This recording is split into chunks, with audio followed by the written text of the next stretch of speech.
Абайсыздар ма балалар, қалдарың қалай? Балалар, мынандай бір есеп қарастырайық. Жарықтың айна бетіне түсіретін қысымы 1 мегапаскаль, түскен жарық толқын ұзындығы 0,16 микрометр болған кезде 1 секундта ауданы 1 метр квадрат бетке нормаль түсетін фотондар саны табыңдар дейді.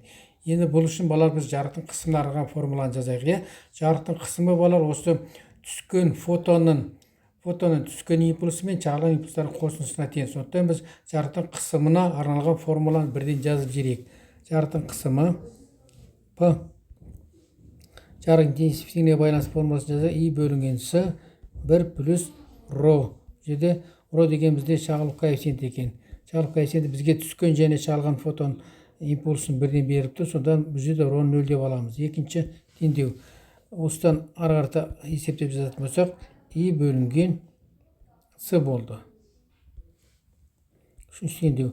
Бұл I дегеніміз жарықтың интенсивтігі бірлік ауданға бір секунд ішінде келіп түскен энергияның саны, энергияның шамасы немесе N H nu екен.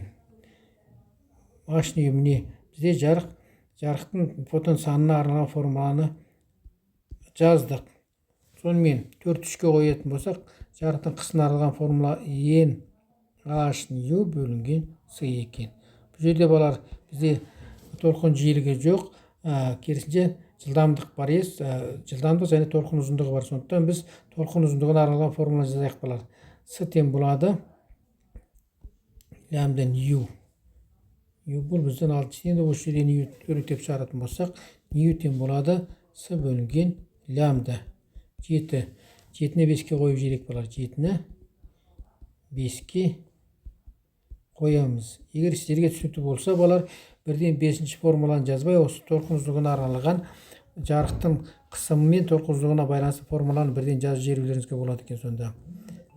N көбейтілген H С бөлінген лямбда көбейтілген С болды.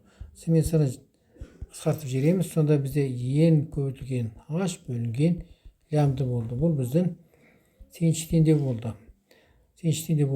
Бізде жарықтың қысымы бар. Енді осы жерден бірлік ауданға бірлік уақыт ішіндегі түскен жарықтың санын тауып аламыз. Енді тауып аламыз деген сөз. Сонымен P көбейтілген лямбда бөлінген H шықты болады. 10-шы теңдеу. Осы жерден ары қарата есептеу ғана қалды. Енді тең болады бізде жарықтың қысымы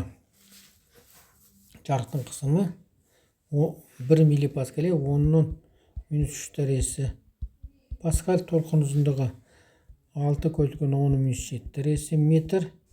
Енді Планк тұратысы 6,625, 10-ның -34 дәресі жол көбейтілген секунд.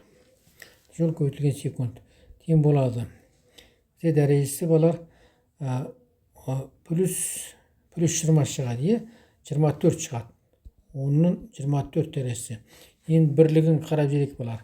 Бірлігін паскаль дегеніміз ньютон бөлінген метр квадрат, көбейтілген үстінде метр тұр.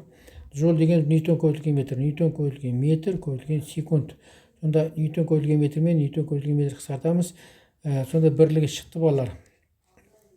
Бірлігі шықты 1 бөлінген метр квадрат секунд. Яғни бірлік уақыт ішінде бірлік ауданға келіп түскен жарықтың саны екен. Жарық саны бірлігі шықты.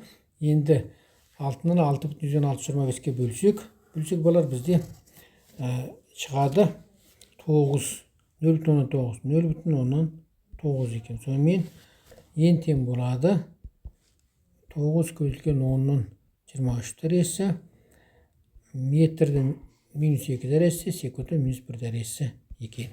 Жауап деп жазып қойып балар. Яғни сонда жарықтан түсіретін қысымы ол бірлік бет ауданы ішінде 1 секунд ішінде келіп түскен фотондар санына тәуелді екен. Неғұрлым 1 секунд ішінде 1 метр квадрат ауданға келіп түсетін жарық фотон саны көп болса, онда жарықтан түсіретін қысымы да көп болады екен. Осымен сабағымыз аяқталды. Қош сау болыңыздар балалар.